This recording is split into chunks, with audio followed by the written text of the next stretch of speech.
नमस्कार, म मदन खाती कार्यक्रम विमर्शमा स्वागत छ।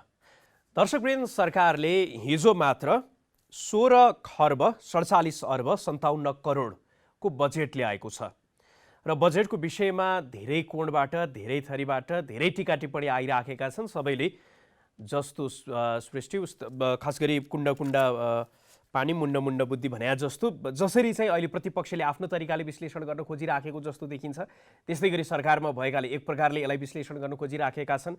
निजी क्षेत्रले फरक तरिकाले हेरिराखेको छ र यसको सबै पाटोबाट मुख्य गरी त एकाङ्की मात्रै एउटा मात्रै कोणबाट होइन कि समग्र रूपमा हेर्दाखेरि चाहिँ बजेट कस्तो छ, आज हामी यो विषयमा चाहिँ केन्द्रित रहेर संवाद गर्दैछौँ। मुख्य गरी प्रतिपक्षलाई अहिले हेऱ्यो भने बजेट चाहिँ प्रचारमुखी भयो, यसले चाहिँ चुनावलाई प्रभावित पार्न खोजिराखेको छ, कोणबाट चाहिँ त्यसरी आइराखेको छ। तर सामान्य रूपमा हेर्दाखेरि चाहिँ बजेट अहिले जसरी कोरोनाले समाज आक्रान्त देखिएको छ, देश आक्रान्त छ, विश्व नै आक्रान्त छ, मुख्य गरी त कोरोनाको सङ्क्रमण र त्यसपछि उत्पन्न भएको त्यसले ल्याएको प्रभावलाई चाहिँ नकारात्मक प्रभावलाई कसरी न्यूनीकरण गर्न सकिन्छ त्यसलाई चाहिँ प्राथमिकतामा राखेको देखिएको छ। र यसको अलावा के छन् यो बजेटमा, यिनै विषयमा केन्द्रित रहेर हामी संवाद गर्नेछौँ। र आजको संवादमा हामीले अर्थशास्त्री डाक्टर रघुवीर विष्टलाई कार्यक्रममा आमन्त्रण गरेका छौँ। डाक्टर साहब, यहाँलाई कार्यक्रममा स्वागत छ। हजुर, नमस्ते। यहाँले कसरी मूल्याङ्कन गर्नुहुन्छ जुन सरकारले हिजो बजेट ल्याएको छ, यसलाई चाहिँ यहाँले हेर्दाखेरि चाहिँ कसरी हेर्नु भएको छ? एक शब्दमा कुरा गर्दाखेरि हामीले जुन अर्थतन्त्रमा जुन तरिकाको समस्या छ त्यसलाई सम्बोधन गर्ने हिसाबले बजेट उत्प्रेरित भएको हामी पाउन सक्छौँ। र अर्को हिसाबले भन्दाखेरि बजेट चाहिँ नि सुन्दर छ नि, मनचिन्ते झोला हो कि भन्ने कर्णप्रिय र मनचिन्ते झोला जस्तो देखिन्छ, जसले सबै तबका र सबै व्यक्तिहरूको लागि केही न केही बजेटलाई स्वामित्व ग्रहण गर्न पर्ने बाध्यता एउटा सिर्जना गरेको हामी पाउन सक्छौँ। र मुख्यतया यसले ध्यान दिन खोजेको जुन जनताले चाहिँ आवाज उठाइरहेको र उद्योग व्यवसायले आवाज उठाइरहेको चिजहरू अर्थतन्त्र चाहिँ कोभिडले गर्दाखेरि असामान्य भएको अवस्था छ, त्यसलाई सामान्य गर्नको लागि राहत, उद्धार र पुनरुत्थान चाहिँ आवश्यक छ भन्दै गरेको लाइनमै त्यो आवाजलाई यो बजेटले चाहिँ सुनेको र त्यसलाई गहिराईले छामेको र त्यो चिजलाई नै सम्बोधन गर्ने प्रयास गरेको हामी पाउन सक्छौँ। र यदि हेर्ने हो भने अहिलेको अवस्थामा कोभिड-19ले गर्दाखेरि जनजीवन अस्तव्यस्त सङ्कटमा छ, जनजीविकोपार्जन सङ्कटमा छ र त्यसपछि गएर जनस्वास्थ्यको कुरा चाहिँ एकदमै सङ्कटको अवस्था छ। त्यहाँबाट चाहिँ यो बजेट पर जान सक्ने अवस्था थिएन। यसलाई चाहिँ संरचनागत रूपमा यदि हामी उद्देश्यलाई हेर्ने हो या प्राथमिकतालाई हेर्ने हो र साथै कार्यक्रमहरू र बजेट विनियोजनलाई हेर्ने हो भने यसले कोभिडलाई चाहिँ सम्बोधन गर्ने हिसाबले र जनताको जनजीवनलाई र जनजीविकोपार्जनलाई र जनस्वास्थ्यलाई चाहिँ प्रमुख चाहिँ मुख्य एजेन्डाको रूपमा या चाहिँ प्राथमिकतामा राखेको हामी पाउन सक्छौँ। जस्तै यसमा एउटा राम्रो पक्ष भनेको अहिलेको हाम्रो जस्तो सानो अर्थतन्त्र भएको देशले हामीले कोभिडको औषधि विकास पनि गर्न सक्दैनौँ, प्रविधि पनि ल्याउन सक्दैनौँ र त्यसलाई चाहिँ न्यूनीकरण गर्नको लागि चाहिँ गर्नुपर्ने चिजहरू त गर्ने प्रयास गर्दाखेरि स्वास्थ्य संस्थाहरू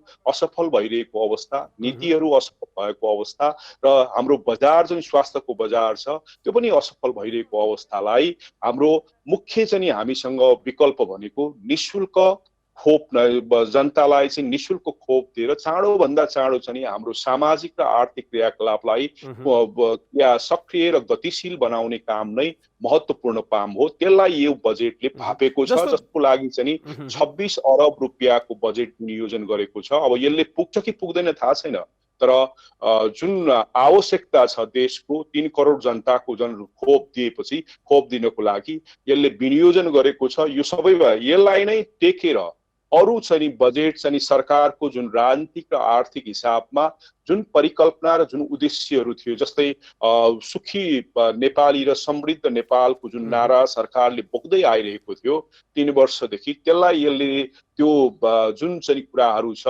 रेलका कुरा गर्नुहोस् या बस स्मार्ट सिटीका कुरा गर्नुहोस् या चाहिँ हामीले पानी जहाजका कुरा गर्नुहोस्, यो सबै चिज चाहिँ यो कोभिडलाई प्राथमिकता, हात्तीको टाउको जस्तै कोभिडलाई बनाएको छ, त्यो भित्र चाहिँ नि सबै त्यो सपनाहरू, यो सबै चाहिँ नि सुन्दर या चाहिँ नि हामीलाई राम्रो हुने सबै तबकालाई चाहिँ आकर्षित गर्ने कार्यक्रम र बजेट विनियोजन यसमा हामी पाउन यहाँले जुन सक्छौँ। उल्लेख गर्नुभयो नि कोरोना भाइरस र कोभिड-19लाई चाहिँ यसले प्राथमिकतामा राखेको छ यो बजेटले भन्दै गर्दाखेरि त्यसको साथसाथमा जस्तो यो बजेटबाट रोजगारी सिर्जनाको सन्दर्भमा मुख्य गरी त कृषिमा चाहिँ धेरै रोजगारी सिर्जना गर्न सकिन्छ लगायतको कुराहरू बारम्बार आइराखेका थियो उद्योग व्यवसायको क्षेत्रमा। त्यो कोणबाट हेर्दाखेरि चाहिँ यहाँले कस्तो पाउनु भएको छ यो विषयमा चाहिँ यहाँको धारणा के छ?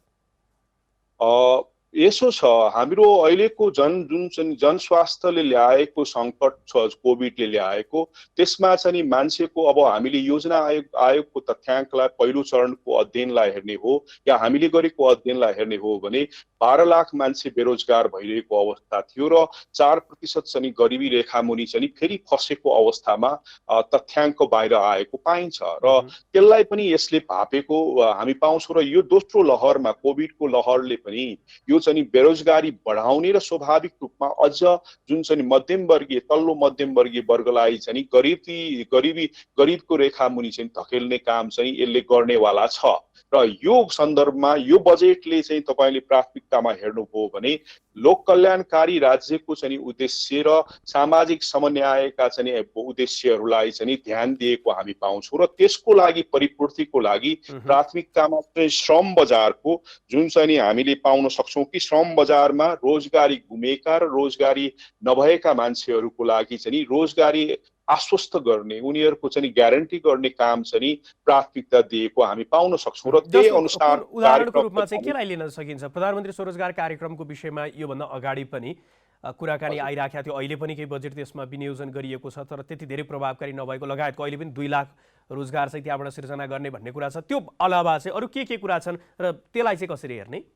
होइन, यसो छ, यसले यो बजेटको यदि तल कार्यक्रममा जाँदाखेरि यसले चाहिँ तालिम दिने र स्वरोजगारको लागि प्रधानमन्त्रीको रोजगार कार्यक्रम त राजनीतिक उद्देश्य र परिपूर्तिको लागि राखिएको, जसको स्थानीय तहमा जुन तरिकाको तथ्याङ्कहरू छ अहिलेसम्मको हामीसँग परिणाम आएको छ, त्यो परिणामले त्यो प्रभावकारी भएको देखाउँदैन। र तर सरकारले त्यो बाहेक पनि अन्य श्रम बजारकोमा चाहिँ केही हामी पहल गर्ने र त्यसको लागि चाहिँ सिपकोमा प्रावधान राख्ने र त्यसपछि गएर युवा वर्गहरूलाई चाहिँ स्वरोजगारको कार्यक्रममा आबद्ध गर्ने, गरिबी निवारणका कार्यक्रमहरू आबद्ध गर्ने र सहकारीलाई चाहिँ त्यसमा अगाडि ल्याउने भन्ने कुराहरू अगाडि हामी पाउन सक्छौँ। र त्यो सँगसँगै कृषि क्षेत्रमा थुप्रै मात्रामा बजेट वृद्धि गरेको विनियोजन गरेको पाइन्छ। गत वर्ष चाहिँ 41 अरब रुपियाँको विनियोजन थियो, यो पालि 45 अरबको बजेट विनियोजन गरेको छ र थोरै मात्रामा त्यसलाई व्यावसायिकरण गर्नको र कृषि क्षेत्रमा जुन समस्या व्यावहारिक समस्या छ त्यसलाई सम्बोधन गर्नको लागि चाहिँ ल्याएको पाइन्छ। यदि त्यो सम्भावना भयो, यदि हामीले गत वर्षको चाहिँ कोभिडको असरलाई हेर्ने हो भने कृषि क्षेत्र मात्रै अलि स्वतन्त्र या चाहिँ त्यसमा मात्रै असर नपरेको हामी पाउन सक्छौँ। र त्यसले गर्दाखेरि सरकारले त्योलाई चाहिँ गरेर संविधानको धारा चाहिँ 36 र 42 मा जुन व्यवस्था गरेको छ मौलिक अधिकार अन्तर्गत मान्छेलाई खाद्य सुरक्षा र साथसाथमा चाहिँ स्वास्थ्य सुरक्षा र त्यो गर्नको लागि चाहिँ कृषि क्षेत्रलाई र साथमा तपाईँको त्यो गर्दै जाँदाखेरि रोजगारी पनि सृजना हुने र अर्को कुरा एउटा बिर्सिनु नहुने कुरा, नेपालको अर्थतन्त्रमा अनौपचारिक क्षेत्रले 60 देखि 70% चाहिँ अवस्थामा धानिएको अवस्था छ। त्यसले गर्दाखेरि यो चाहिँ रोजगारी जुन छ सरकारले ल्याएका रोजगारी र अनौपचारिक चाहिँ चिजमा यसले थोरै मात्रै समन्वय र सम्बोधन गर्न प्रयास गरेको हामी पाउन सक्छौँ। तर यदि कोभिड रह्यो र कोभिडको सङ्कट स्वास्थ्य सङ्कट चाहिँ रहिरह्यो र त्यसले चाहिँ अर्थतन्त्रलाई पनि हामीलाई चाहिँ सङ्कुचन गर्यो भने त्यो सम्भावना रहँदैन, किनभने कार्यान्वयन पक्ष साह्रै महत्त्वपूर्ण छ। र हामीले विगतका चाहिँ बजेटहरूलाई हेर्ने हो भने हाम्रो कार्यान्वयन पक्ष नै प्रश्न चिन्ह र हाम्रो म एकछिनपछि आउँछु। त्योभन्दा अगाडि चाहिँ जस्तो अहिले यहाँले अगाडि पनि केही रूपमा उल्लेख गर्नुभयो कि जसरी समाजवाद उन्मुख र राज्यको दायित्व अन्तर्गत चाहिँ सरकारले धेरै कुराहरू अहिले यसमा पनि ल्याएको देखिन्छ, वृद्ध भत्ताको कुरादेखि लिएर धेरै कुराहरू। यसलाई चाहिँ कसरी हेर्ने, कसैले यसलाई फजुल खर्चको रूपमा पनि अर्थाइराखेको, अलि बढी प्रचारमुखी भयो, यो वितरणमुखी भयो भन्ने कोणबाट पनि बजेटलाई चाहिँ टिका टिप्पणी चुनाव केन्द्रित भयो भन्ने खालको पनि सुनिन्छ। यहाँ आफैले हेर्दाखेरि चाहिँ कस्तो पाउनुहुन्छ? सरकारको के अभिष्ट होला र जसरी आलोचना अथवा टीका टिप्पणी चलिराखेको छ त्यसलाई आम नागरिकले, दर्शकहरूले बुझ्दाखेरि चाहिँ कसरी बुझ्ने, एउटा अर्थशास्त्रीको रूपमा यहाँले हेर्दाखेरि? एउटा यसो छ, म तपाईँलाई एउटा सानो उदाहरण दिन चाहन्छु। जस्तै भूकम्प आयो भने मान्छे चाहिँ नि खेतीपाती या चाहिँ उद्योग व्यवसाय काम धन्दामा लाग्दैन। मान्छेले पहिलो काम चाहिँ जीवन सुरक्षाको लागि दौडिन्छौ। र अहिलेको सङ्कट भनेको कोभिडले ल्याएको जुन चाहिँ सङ्कट छ, स्वास्थ्य सङ्कटले ल्याएको जीविकोपार्जनसँग सङ्कट भएको अवस्थामा चाहिँ नि राज्यले गर्नुपर्ने सामाजिक चाहिँ क्षेत्रमा बढी चाहिँ लगानी गर्ने कि या चाहिँ हाम्रो उत्पादन औद्योगिक क्षेत्रमा चाहिँ यो उत्पादन क्षेत्रमा चाहिँ लगानी गर्ने भन्ने, वितरणमा चाहिँ लगानी गर्ने कि उत्पादनमा गर्ने भन्ने प्रश्न र विवाद रहिरहन्छ। तर यो अहिलेको चाहिँ कोभिडले ल्याएको सङ्कुचनलाई ध्यानमा दिने हो र त्यसलाई चाहिँ न्यूनीकरण गर्ने हो भने हामीले दुईवटा पक्ष महत्त्वपूर्ण छ। एउटा उद्योग व्यवसाय र अर्को चाहिँ जनता, 3 करोड जनता, र दुवै पक्षले राहत र उद्धार र तपाईँको चाहिँ पुनरुत्थान पाउनु जरुरी छ। यदि हामीले राज्यले दिएको जुन चाहिँ व्यवस्था गरेको मौलिक अधिकारको चाहिँ संविधान मान्ने हो भने त्यो मौलिक अधिकार अन्तर्गत चाहिँ जनतालाई सामाजिक न्याय र सामाजिक दायित्वबाट सरकार चाहिँ पन्चिन सक्ने अवस्था हुँदैन। त्यसले गर्दाखेरि सरकारले मान्छेको सामाजिक सुरक्षा दिनु आवश्यकता छ र त्यो हिसाबमा सरकार यो बजेट चाहिँ सफल भएको हामी पाउन सक्छौँ। तर यसको चाहिँ राजनीतिक चाहिँ अर्थ पनि छ, किन भन्दाखेरि चुनाव आइरहेको अवस्था छ, 6 महिनाको चुनाव बेलापछि चुनाव आउँदैछ। त्यसले गर्दाखेरि स्वाभाविक रूपमा यसले प्रभाव पार्छ, किन भन्दाखेरि यसले कर्मचारी, विद्यार्थी, युवा वर्ग र चाहिँ हाम्रो वृद्धहरू भए र त्यसमै कृषकहरू भए, उद्योग व्यवसाय सबैलाई लुभाउनु हिसाबमा केही न केही कार्यक्रम यसले राखेको हामी पाउँछौँ। तर अहिले चाहिँ हामीले वितरण नगरिकन सम्भवै छैन, उत्पादन गर्ने वातावरण छैन। तर तपाईँको अर्थतन्त्रको सङ्कटलाई जोगाउने र मान्छेको सबैभन्दा महत्त्वपूर्ण भनेको त जनजीवन र जनस्वास्थ्य र जनजीवन र जीविकोपार्जनलाई सुरक्षा दिने हो नि त। यो दिनको लागि त राज्यले आफूले लोक कल्याणकारी र आफूले अभिभावकत्व ग्रहण गरेर त्यो जिम्मेवारी पुरा गर्नुपर्ने हुन्छ। र त्यो अहिलेको यो बजेटले चाहिँ त्यो समय र सन्दर्भलाई एकदमै 100% चाहिँ यसले सम्बोधन गरेको मान्न सकिन्छ। र कति अब यो चाहिँ जस्तै अब वृद्ध भत्ता चाहिँ 4,000 पुगायो, यसले चाहिँ करिब हामीलाई 1 खरब रुपियाँको दायित्व चाहिँ निर्माण गर्छ। तर अहिलेको समय र सन्दर्भलाई हेर्ने हो भने त्यसले हाम्रो काम भनेको गरिबभन्दा गरिब जनतालाई सम्बोधन गर्ने, भनरेबल ग्रुपलाई चाहिँ जोखिमका मान्छे युक्त भएका मान्छेहरूलाई सम्बोधन गर्ने त राज्यको दायित्व हो नि। यसलाई हामीले राजनीतिक कोणले मात्र हेरेर हुँदैन, तर हामी कसले पाउने भन्दाखेरि जनताले नै पाउने त हो। र त्यसले गर्दाखेरि यसले कहीँ न कहीँ चाहिँ अर्थतन्त्रलाई प्रत्यक्ष अप्रत्यक्ष रूपमा जुन सङ्कुचन भएको छ त्यो सङ्कुचनलाई चाहिँ उपभोग चाहिँ वृद्धि हुने र त्यसले माग बढाउने र त्यसले अर्थ बजार र चाहिँ हाम्रो उत्पादनलाई पनि यसले सक्रिय र गतिशील र त्यसलाई चाहिँ बनाउने काम चाहिँ गर्छ त्यसले। तर कतिको गर्छ भन्ने कुरा अब आउने दिनमा देखिन्छ। त्यसले गर्दा तर अहिले समय र सन्दर्भको हिसाबले यो एकदमै आवश्यक काम नै हो जुन चाहिँ सरकारले चाहिँ भूमिका निभाउने प्रयास गरेको हामी पाउन सक्छौँ। यसको साथसाथमा चाहिँ जस्तो पूर्वाधार निर्माणमा र भौतिक पूर्वाधार निर्माणमा ठुल्ठुला जति आयोजना छन्, कसैलाई राष्ट्रिय गौरवको आयोजनाको रूपमा पनि राखिएको छ, त्यसमा चाहिँ के छ अहिले हेर्दाखेरि चाहिँ कस्तो पाइन्छ? सुरुङ मार्गको प्रधानमन्त्री बारम्बार भन्ने पनि गर्नुहुन्छ कि अब देश चाहिँ सुरुङ मार्गमा प्रवेश गर्दैछ, गर्यो लगायतको कुराहरू कसरी हेर्ने, त्यसमा चाहिँ के छ, कसरी विनियोजन गरिएको छ? नेपाल सानो राष्ट्र भए पनि नेपालले यो अहिले सरकारको लाई आलोचना गरे पनि राम्रो माने पनि नराम्रो माने पनि दुईवटा चिजमा यसले चाहिँ हामीलाई समृद्ध बनाएको छ। एउटा प्रविधि जुन चाहिँ टनल प्रविधि छ, एउटा इरिगेसन सिस्टममा हो र बाटोमा, यो चाहिँ यसले भित्राइदिएको छ। र यो आउने दिनमा हाम्रो देशमा चाहिँ ठुलो चाहिँ यसले परिवर्तन ल्याउनेवाला छ, बाटोमा र जलविद्युत र चाहिँ सिँचाइमा र खानेपानीमा। अहिले मेलम्चीको कुरा गर्नुहोस्, त्यसले हामीलाई रिजल्ट परिणाम दिइसकेको छ। अब नागढुङ्गाको तपाईँको सकिने अवस्था छ, त्यसले परिणाम दिनेवाला छ, जसले गर्दाखेरि हाम्रो इकोनोमीको जुन भ्यालु एडिसन छ त्यसलाई घटाउनेवाला छ। तर अहिले तपाईँले चाहिँ पर्यटनको पूर्वाधारको कुरा गर्नुहोस् या भौतिक पूर्वाधारको कुरा गर्दाखेरि तपाईँले बिर्सिनु नहुने कुरा र पहिले गत वर्षका चाहिँ 2-3वटा बजेटलाई हेर्नु हो भने त्यो कार्यक्रमहरू दोहोरिँदै आएको हामी पाउन सक्छौँ। र एउटा कुरा के छ भन्दाखेरि करिब 40 देखि 50% हाम्रो चाहिँ पूर्वाधारका यस सुन्दर तरिका र यो गर्छु त्यो गर्छु भन्ने प्रस्ताव जुनहरू आएको छ त्यो कार्यान्वयन भएको अवस्था छैन। यो कार्यान्वयन जस्तै तपाईँलाई म एउटा उदाहरण के दिन राख्छु भने स्वास्थ्य क्षेत्रमा रामराजा प्रसादको चाहिँ कान्ति हस्पिटलमा चाहिँ पूर्वाधार निर्माण गर्ने वीर अस्पतालको पूर्वाधार तपाईँले गत वर्षको बजेटमा पनि पाउनुहुन्छ, त्योभन्दा अघिको बजेटमा पनि पाउनुहुन्छ, तर त्यो कार्यान्वयन भएको छैन। यो वर्ष पनि राखेको छ। त्यस्तै गरेर 5वटा स्मार्ट सिटी चाहिँ प्रधानमन्त्रीको ठुलो सपना थियो, त्यो सपना तपाईँको यो वर्ष मात्रै होइन गत वर्ष, तर सिनको पनि त्यसमा पहिलो चरण पनि पार गरेको अवस्था छैन।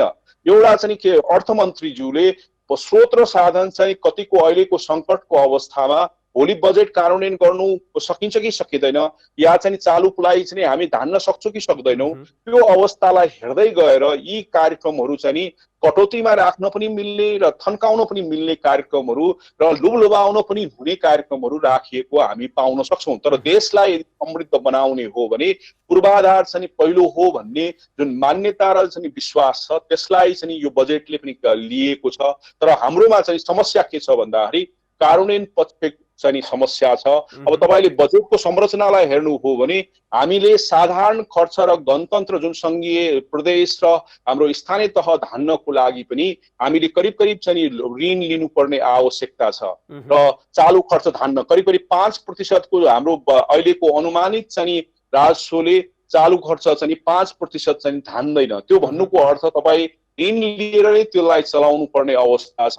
त्यो भन्नुको अर्थ तपाईँको चाहिँ सबै विकास बजेटका कार्यक्रमहरू ऋण र आधारित हुने अवस्था छ र त्यसले गर्दाखेरि तपाईँले जस्तो सरकारले जसरी चाहिँ राजस्वबाट उठाउने कुरा अनुमान जसरी गरेका छ त्यस्तै गरी खर्चको हकमा पनि वैदेशिक अनुदानबाट आउने रकम, अर्कोतर्फ चाहिँ वैदेशिक ऋण र आन्तरिक ऋणमा जे जसरी चाहिँ अनुमान गरेको छ त्यो कतिको वास्तविकतामा आधारित छ?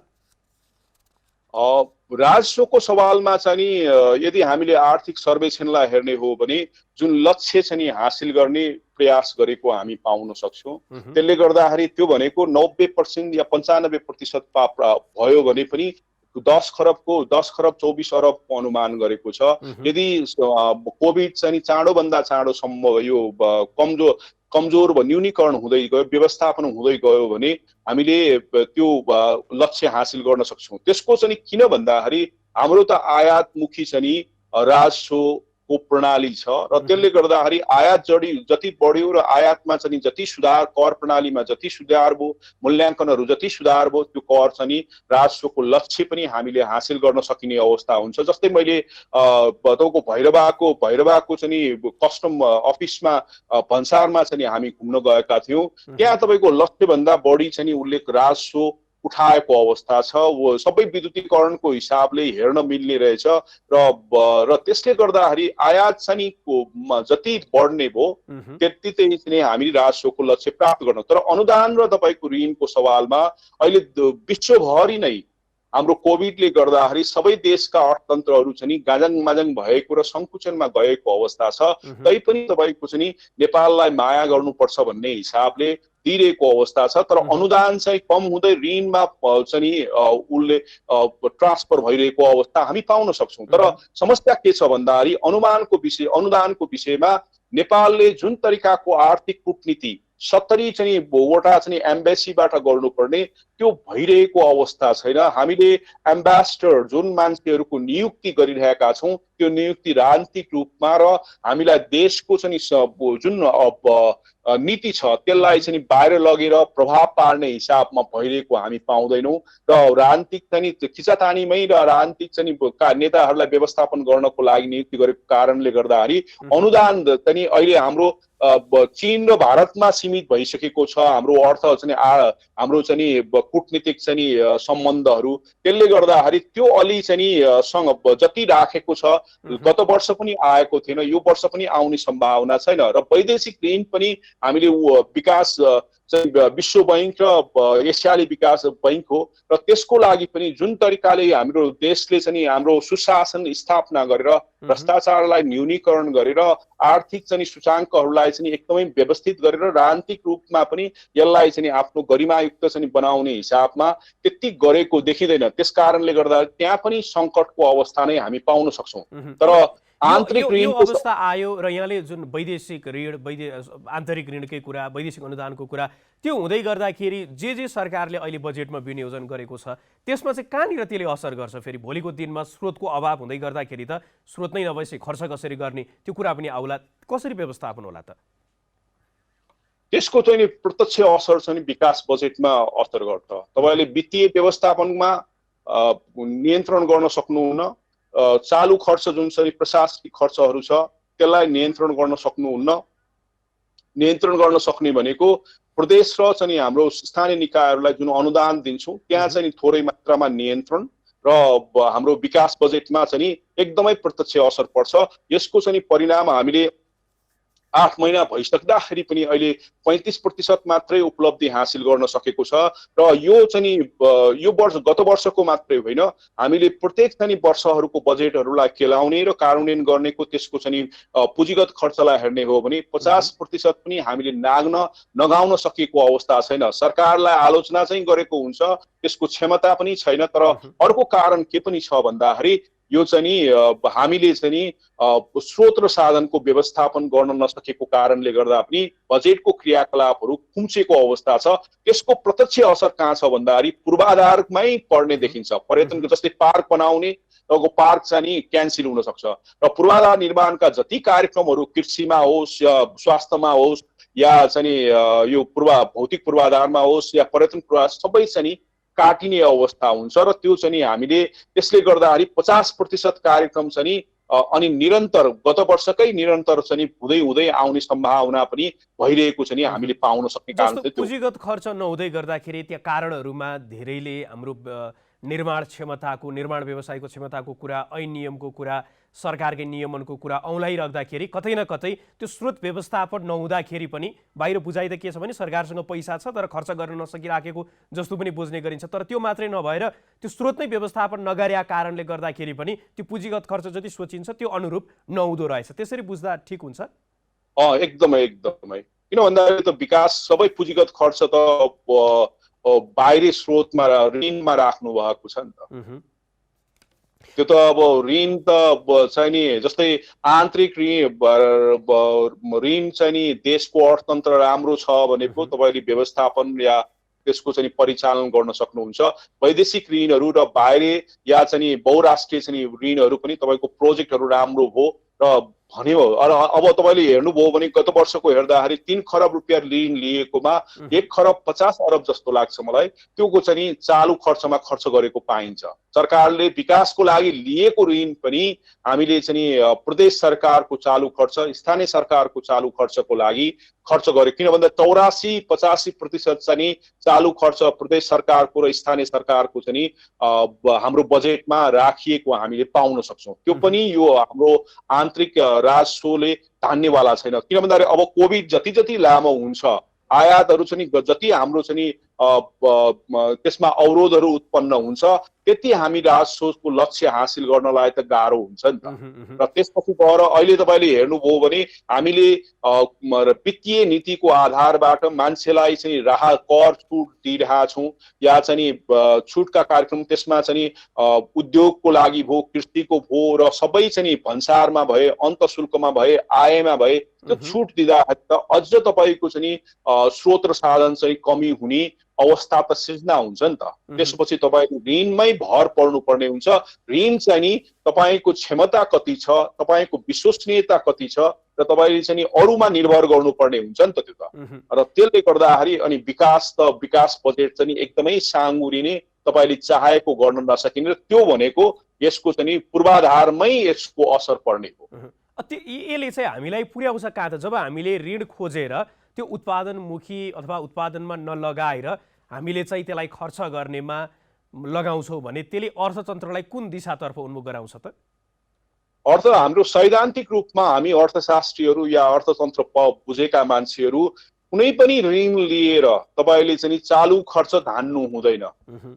कुनै यदि ऋण लिनु भएको छ भने त्यो उत्पादन क्षेत्रमा या चाहिँ विकासका कार्यक्रममै लगाउनु आवश्यक हुन्छ र त्यसमा चुहावट हुनु हुँदैन, त्यसमा चाहिँ भ्रष्टाचार हुनु हुँदैन, त्यसमा चाहिँ बेरोजु या अन्य चिजहरू कुनै पनि हुनु हुँदैन भन्ने मान्यता राख्छौँ। तर अब नेपाल चाहिँ थोरै मात्रामा र हाम्रो अर्थशास्त्रीय हिसाबमा र बजेटहरूको जुन चाहिँ अभ्यास हुँदै आएको छ त्यो अभ्यास चाहिँ अलिक पृथक रूपमा हामी पाउन सक्छौँ। किन भन्दाखेरि हामी जे पनि गर्छौँ, किन भन्दा त्यसमा पोलिटिकल जुन चाहिँ भावनात्मक कुरा हो या चाहिँ कमन सेन्सका कुरा हो त्यसमा मात्रै हामी बढी जोड दिएर बजेट निर्माणका कामलाई गरेका हुन्छौँ। हामी तथ्यपरक रूपमा या चाहिँ वस्तुपरक रूपमा या त्यसलाई चाहिँ व्यवहारमा पनि लागू गर्दैनौँ, त्यो चाहिँ हामी सोच पनि गर्दैनौँ। त्यसका कारणले गर्दाखेरि हामी यो प्र्याक्टिस तर त्यो तपाईले हेर्नुभयो भने अहिलेको अवस्थामा बजेटको आकारको कुनै टुक छैन। कारण किन भन्दाखेरि गत वर्षको बजेटलाई हेर्ने हो भने तपाईले याद गर्नुभयो कि छैन हामीले त्यो पूर्ण रूपमा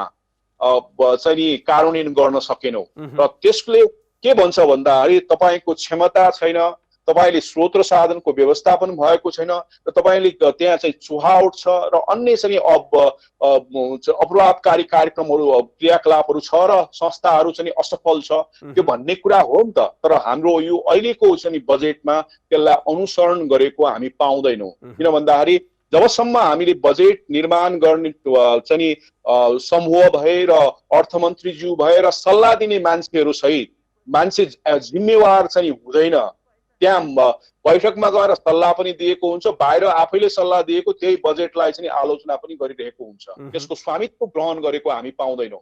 सल्लाह दियो सिद्धियो र बजेट निर्माण गर्यो सक्यो, अर्थमन्त्रीज्यूले यो पालि बजेट प्रस्तुत गर्नुभयो सिद्धियो, त्यो भएर हुनु हुँदैन। जबसम्म हामीले सबै प्रत्येक तबकाले जुन अर्थ मन्त्रालयले जवाफदेहिता र जिम्मेवारी र स्वामित्व ग्रहण बजेटलाई लिँदैन र नैतिक दायित्व यसलाई चाहिँ लिँदैन तबसम्म हाम्रो बजेटका क्रियाकलापहरू बजेटको कार्यान्वयन चाहिँ सफल हुने अवस्था हुँदैन र यसलाई चाहिँ सामान्यतया राजनीतिक रूपमा मात्रै हामीले एउटा इन्स्ट्रुमेन्ट उपकरणको रूपमा हामीले हेरिरहने हुन्छौँ र जसको जुन चाहिँ कार्यान्वयन हुँदैन, जसले गर्दाखेरि न अर्थतन्त्रलाई त्यसले फाइदा गर्छ न जनताको जीविकोपार्जन जनतामा परेका चाहिँ समस्याहरूलाई यसले सम्बोधन गर्छ।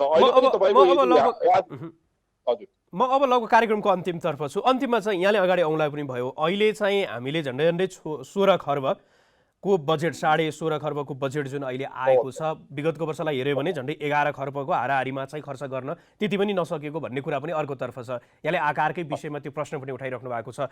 अब बजेट त आइसक्यो, यसमा कार्यान्वयनमा देखिएका केही चुनौतीको विषयमा यहाँले त्यो औँलाइ पनि सक्नु भएको छ। अब समाधान के त? यसको साथसाथमा चाहिँ जस्तो संघीयताको प्रशासनिक खर्च बढेको, चालु खर्च बढेको, विकास बजेट चाहिँ खर्च हुन नसकिराखेको, त्यताबाट पनि स्थानान्तरण गरेर चालुतर्फ ल्याउन परिराखेको, त्यो पनि यहाँले अगाडि ओलाउनु भयो। अन्तिममा चाहिँ समाधान के? समाधान एउटै छ। यो समाधान भनेको मैले भने अर्थमन्त्रीज्यूले र अर्थ जुन चाहिँ बजेट निर्माण गर्ने समूह भए र साथमा चाहिँ हाम्रो सल्लाह दिने समूह पनि ले यो बजेटलाई चाहिँ बजेटको स्वामित्व ग्रहण गर्नु पर्यो।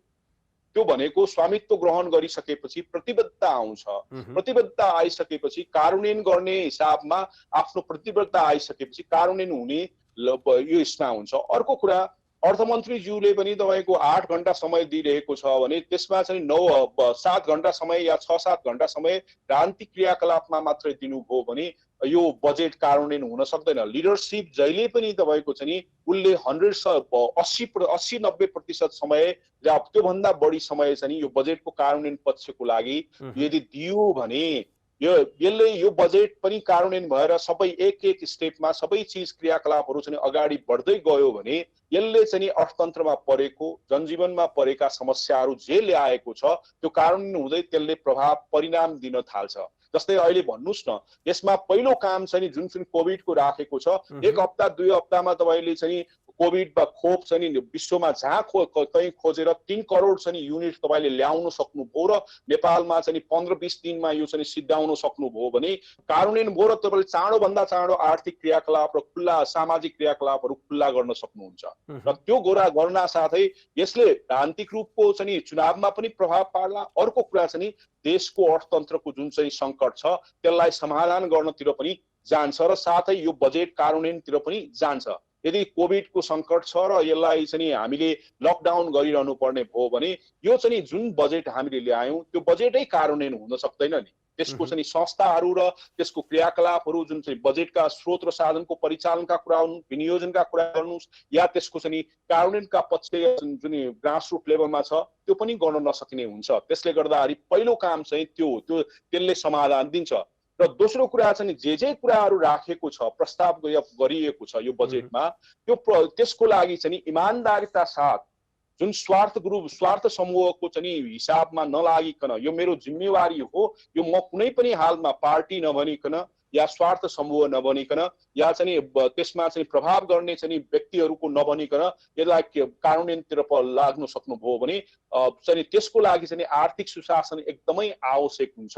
र त्यो सुशासनमा चाहिँ अर्थमन्त्रीज्यूले नेतृत्व गर्नुभयो भने यो बजेट चाहिँ प्रत्येक बुँदामा जे लेखा छ त्यो कार्यान्वयन हुने हुन्छ। र जसले गर्दाखेरि जुन तबकाहरूलाई हामीले जे चाहिँ दिन्छु भनेको छ त्यसले राहत पाउने हुन्छ।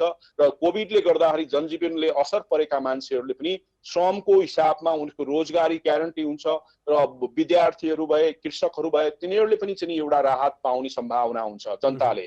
र यसमा एउटा छुटेको चाहिँ के छ भन्दाखेरि जनतालाई प्रत्यक्ष रूपमा चाहिँ राहत छैन, अप्रत्यक्ष रूपमा राहत चाहिँ छ। र दोस्रो कुरा चाहिँ अनि उद्योग व्यवसायहरूको जुन चाहिँ पुनरुत्थान कार्यक्रमहरू छ त्यसले उनीहरूको आर्थिक क्रियाकलापलाई सञ्चालन गरेर यो अर्थतन्त्रलाई सक्रिय र गतिशील हुन्छ। हामीले अब 6% चाहिँ यसमा उच्च आर्थिक वृद्धि राखेको छ, त्यहाँ नभएर तपाईँको चाहिँ सकारात्मक हिस्सामा 2-3% मात्रै हासिल गर्न सक्यौँ भने पनि नेपालको अर्थतन्त्र सामान्यकरण हुँदै गएर त्यसले चाहिँ गर्न सक्ने हुन्छ। तर यहाँ सबैभन्दा फड्को चाहिँ कहाँ छ भन्दाखेरि सरकार 6 महिनाको लागि छ, सरकारले ल्याएको बजेट चाहिँ 1 वर्षको लागि छ।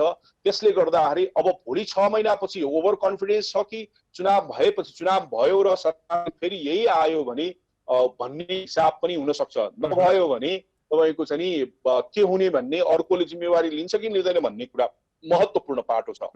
त्यसले गर्दाखेरि यो जे राखेको छ त्यो चिजलाई चाहिँ कार्यान्वयनमा हामीले डटेर गर्न सक्यौँ भने हाम्रो चाहिँ यसले चाहिँ व्यापार घाटालाई तपाईँको बढाउनेवाला छ। त्यो पनि सङ्कटलाई तपाईँले न्यूनीकरण गर्न सक्नुहुन्छ।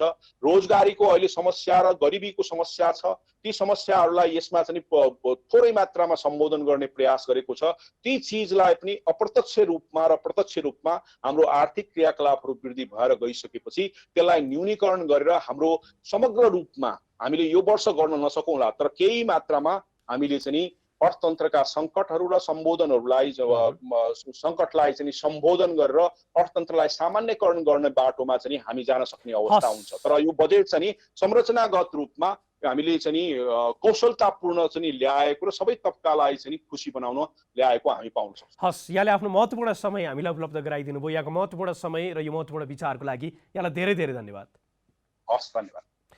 उहाँ हुनुहुन्थ्यो अर्थशास्त्री डाक्टर रघुवीर बिष्ट। उहाँसँग आज हामीले मुख्य गरी त सरकारले ल्याएको बजेट, त्यो बजेटमा त्यसको त्यो स्रोतको व्यवस्थापनको लागि गरिएको अनुमान र खर्चको लागि गरिएको अनुमान, त्यसका प्राथमिकता र कार्यान्वयनमा के कस्ता चुनौती आउन सक्छन्, ती चुनौतीलाई कसरी समाधान गर्ने, मूलभूत रूपमा यिनै विषयवस्तुमै केन्द्रित रहेर आज हामीले यस कार्यक्रममा संवाद गऱ्यौँ।